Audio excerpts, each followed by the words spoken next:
Item ಯಾವುದೇ ಇರಲಿ try ಮಾಡಿ ಆಚಿ ಚಿಕನ್ ಮಸಾಲಾ. ರಾಜ್ಯದಲ್ಲಿ ಎಲ್ಪಿಜಿ ಸಿಲಿಂಡರ್ ಹಾಹಾಕಾರ ಇದೀಗ ಮತ್ತಷ್ಟು ಸ್ವರೂಪವನ್ನು ಪಡೆದುಕೊಂಡಿದೆ.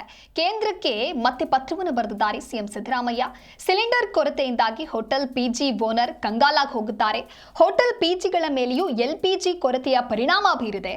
ವಿದ್ಯಾರ್ಥಿಗಳು ಐಟಿ ಉದ್ಯೋಗಿಗಳಿಗೆ ಇದರಿಂದ ಬಹಳಷ್ಟು ತೊಂದರೆ ಆಗ್ತಾ ಇದೆ. ಐಟಿ ವ್ಯವಸ್ಥೆಯ ಮೂಲಕ ಇಂಧನ ಪೂರೈಕೆ ಮೇಲ್ವಿಚಾರಣೆಗೆ ಸಲಹೆಯನ್ನ ನೀಡಲಾಗಿದೆ. ಮೇಲ್ವಿಚಾರಣೆಯನ್ನು ನಡೆಸೋದಕ್ಕೆ ಕೇಂದ್ರ ಸರ್ಕಾರಕ್ಕೆ ಸಲಹೆ ಕೊಟ್ಟಿದ್ದಾರೆ. ಎಲ್ಪಿಜಿ ಸಮಸ್ಯೆ ನಿವಾರಣೆಗೆ 2 ಟ್ಯಾಂಕರ್ ಬರಲಿದೆ. 2 ಟ್ಯಾಂಕರ್ಗಳಿಂದ ರಾಜ್ಯಕ್ಕೆ ಹೆಚ್ಚಿನ ಹಂಚಿಕೆಗೆ ಈಗ ಮನವಿಯನ್ನ ಮಾಡಿಕೊಂಡಿದ್ದಾರೆ. ಕೇಂದ್ರಕ್ಕೆ ಸಿಎಂ ಸಿದ್ದರಾಮಯ್ಯನವರು ಈ ರೀತಿಯಾಗಿ ಮತ್ತೆ ಪತ್ರವನ್ನು ಬರೆದಿದ್ದಾರೆ. ರಾಜ್ಯದಲ್ಲಿ ಎಲ್ಪಿಜಿ ಸಿಲಿಂಡರ್ ಕೊರತೆ ಆಗ್ತಾ ಇದೆ. ಕೇಂದ್ರ ಪೆಟ್ರೋಲಿಯಂ ಸಚಿವರಿಗೆ ಮತ್ತೊಮ್ಮೆ ಪತ್ರ ಬರೆದಿದ್ದಾರೆ. ವಾಣಿಜ್ಯ ಬಳಕೆಯ ಸಿಲಿಂಡರ್ ಕೊರತೆಯ ಹಿನ್ನೆಲೆಯಲ್ಲಿ ಕೇಂದ್ರ ಸರ್ಕಾರ ಹೊರಡಿಸಿರುವ ಮಾರ್ಗಸೂಚಿಗೆ ಅನುಗುಣವಾಗಿ ರಾಜ್ಯ ಸರ್ಕಾರ ಅಗತ್ಯ ಕ್ರಮಕ್ಕೆ ಮುಂದಾಗಿದೆ. ಸದ್ಯದ ಪರಿಸ್ಥಿತಿಯನ್ನ ನಿರ್ವಹಿಸಲು ನಮ್ಮ ಸರ್ಕಾರವು ಅಗತ್ಯ ಕ್ರಮವನ್ನ ಕೈಗೊಂಡಿದೆ. ರೆಸ್ಟೋರೆಂಟ್ಗಳು, ಹೋಟೆಲ್ಗಳು, ಅಡುಗೆ ಸಂಸ್ಥೆಗಳು ಮತ್ತು ಪಿಜಿ ವಸತಿ ಸೌಕರ್ಯಗಳು ಇತ್ಯಾದಿಗಳಿಂದ 50,000 ಎಲ್ಪಿಜಿ ಸಿಲಿಂಡರ್ಗಳ ಬೇಡಿಕೆ ಇದೆ ಅನ್ನೋದಾಗಿ ಪತ್ರದಲ್ಲಿ ಉಲ್ಲೇಖಿಸಿದ್ದಾರೆ.